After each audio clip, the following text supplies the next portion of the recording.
Srikakulam excise CA గారికి వినతిపత్రం ఇవ్వడానికి వైసీపీ నాయకులు అందరూ కూడా సీనియర్ నాయకులు, పెద్దలు, కార్యకర్తలు అందరం కలిసి ఈ రోజున శాంతియుత మార్గంలో ఈనాడు వినతిపత్రం ఇవ్వడానికి వస్తే కనీసం ఆ వినతిపత్రం ఇవ్వడానికి కూడా వీలు లేకుండా ఈ రోజున పోలీసులు అడ్డుకున్నారు. ఇంకా ఏం చెప్పాలి? మీరు మీడియా సోదరులు, మీ అందరికీ వాస్తవాలు తెలుసు. మొన్న రైతులకు యూరియా లేదని తెలిసి వినతిపత్రం ఇవ్వడానికి వస్తే అడ్డుకున్నారు.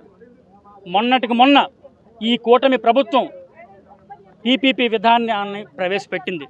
మెడికల్ కాలేజీని ప్రైవేటీకరణ చేస్తే పేద విద్యార్థులు బాధలో ఉన్నారని తెలిసి వాళ్ళని ఆదుకోవడానికి వినతిపత్రం ఇవ్వడానికి వస్తే అడ్డుకున్నారు. ఈనాడు కల్తీ మద్యం వల్ల ప్రజలు చనిపోతున్నారు.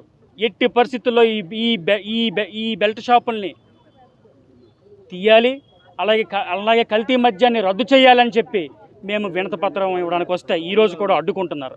మరి ఇంకెవరికి చెప్పుకోవాలి? ఎవరికి చెప్పుకోవాలి ఈ రాష్ట్రంలో చెప్పండి?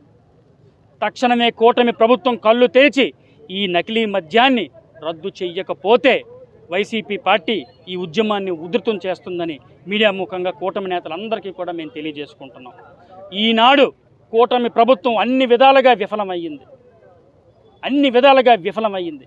వాగ్దానాలు, ప్రజలకు ఇచ్చిన వాగ్దానాలు పక్కన పెట్టేసింది. సంక్షేమ కార్యక్రమాలు పక్కన పెట్టేసింది. ఈ రోజున మద్యం, ఆనాడు జగన్మోహన్ రెడ్డి గారి మీద అవాక్కులు చవాక్కులు మాట్లాడారు మద్యం కోసం. మరి ఈనాడు మీరు చేస్తుంది ఏమిటి? ఈ రోజున రాష్ట్రంలో ఒక్క ముక్కలో చెప్పాలంటే మద్యం కేంద్రాలు, నకిలీ మద్యం కేంద్రాలు ఒక కుటీర పరిశ్రమల్లాగా ఏర్పడిపోయాయి. వీధికి ఏర్పడిపోయాయి, గ్రామానికి ఏర్పడిపోయాయి. అందుకే ప్రజల తరపున మేము పోరాటం చేస్తున్నాం. ఈ పోరాటాన్ని ఉధృతం చేస్తాం. ఇప్పటికైనా కూటమి ప్రభుత్వం కాళ్ళు తెరిచి ఈ నకిలీ మద్యాన్ని రద్దు చేయాలి. సిట్ వేస్తే సరిపోదు.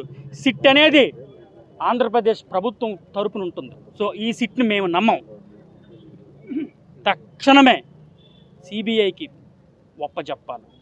చాలామంది చనిపోయారు, బయటికి లెక్కలు చెప్పడం లేదు. ఇంకా ఎంతమంది చనిపోయారో ఈ కూటమి ప్రభుత్వం. చాలామంది